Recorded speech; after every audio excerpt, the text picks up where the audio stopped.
Meanwhile, back at race control, we have Bill Patterson, the man who's done so much for motor racing, both as a driver. He graced the sport as a driver for a number of years, a tigerish driver with a big heart, and now is gracing the sport as a sponsor. And out come the cars for this special invitation race. And of course, the highlight for so many people here in this huge crowd at Sandown Park is for this one man, the 5 times champion of the world, Manuel Fangio, in the W196 Mercedes Benz. My goodness. Am I really seeing that? It's like turning back the clock.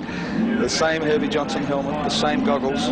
He wanted to race in the short sleeve T-shirt that he always raced in, but unfortunately regulations require that he wore long sleeves, such as the white coverall. He has a full FIA competition licence, which he's kept. So he is as much of a full licence holder as any driver here today.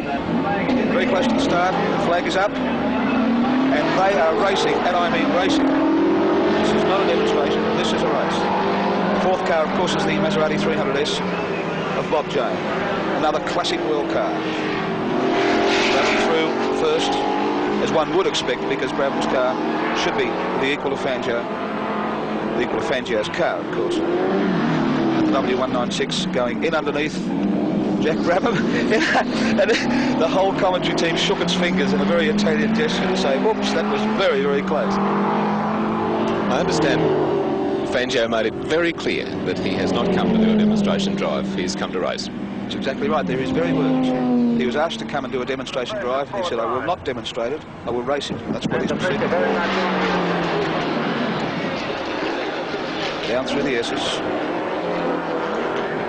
With Jack not giving him an easy time of it. Bill Patterson behind, starting to get all tweaked up in the Cooper, just like he did in the old days. Getting the car sideways everywhere. The Mazda being a little more graceful because it is a little older. One of only 2 cars, such cars in Australia, and one of only about 8 in the world. But here we have it. Maestro through under the Dunlop Bridge for the first time. Cloud of cement smoke, cement dust from the previous accident. And you can listen to this sound, this marvellous Desmodromic straight 8 Mercedes-Benz, 3 litres of fascinating car, technically so involved and so advanced for its time. And the Repco Brabham goes underneath. And that incredible mechanical noise.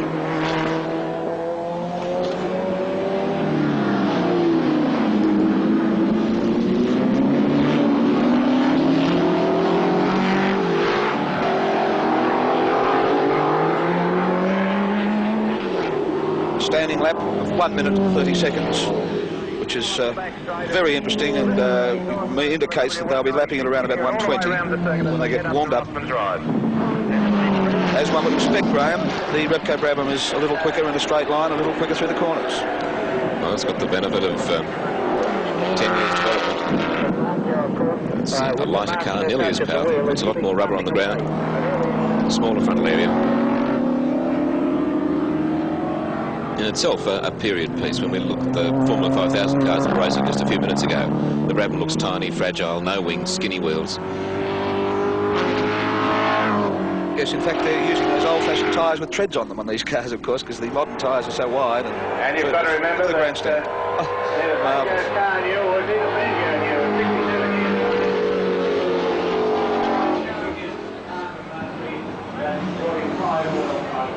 Every time they go past, the grandstand rises and falls through the pits have stopped. They should be all back working on their cars for the Hang 10 race, and I don't think there's anybody in the pits doing any work on any car. They're all on the pit counter watching this memorable moment. You watch the way Fangio's hands sort of stroke the wheel. There's none of this long arm, one smooth movement. It's come around a little bit, baby, a little bit more, then off and off. And this enormous affinity with the machine. It's amazing stuff to watch. What a beautiful turn. Down through the S's. He's not mucking about, is he? The Maestro is not fooling around. He's really starting to make that car work. He gave the car 4 laps when he first came here during the week, and another 4 yesterday. And they're the only laps he's driven in anger in this car, which he hasn't sat in for a couple of years at least. He's putting a wheel over the edge of the curve there. He's using all the road. Once again under the Dunlop Bridge. And here goes the grandstand, up again in applause. People leaping up and down with the Argentinians waving white flags. It's gone past on the straight.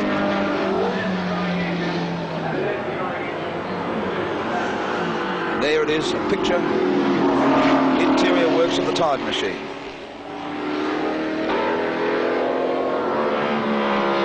Very economical driver, I reckon. There's no waste of energy. Yes, no overcorrection.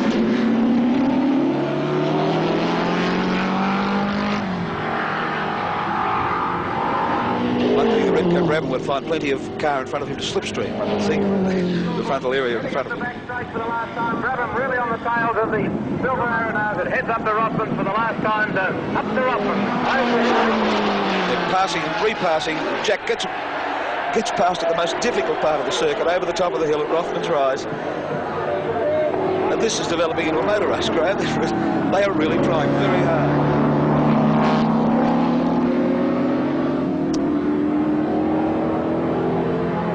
Fangio's still sitting upright, you know, his head doesn't lean. Jack's, of course, the classic croucher, but Fangio sitting up there right over the apex that time is a good start. Where he's going to close the gap on the straight, I doubt, actually. Down to the finish line, around 3 times world champion Jack Brabham. There it is, there they are. Between them, they share 8 world championships.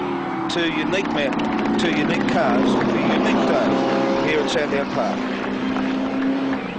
And there are the hardened, modern motor racing guys, the mechanics and the drivers themselves, all out of their cars, just to salute the maestro. And Jack Brabham, who is almost in the same category as the great man, certainly the greatest Australian racing driver ever produced.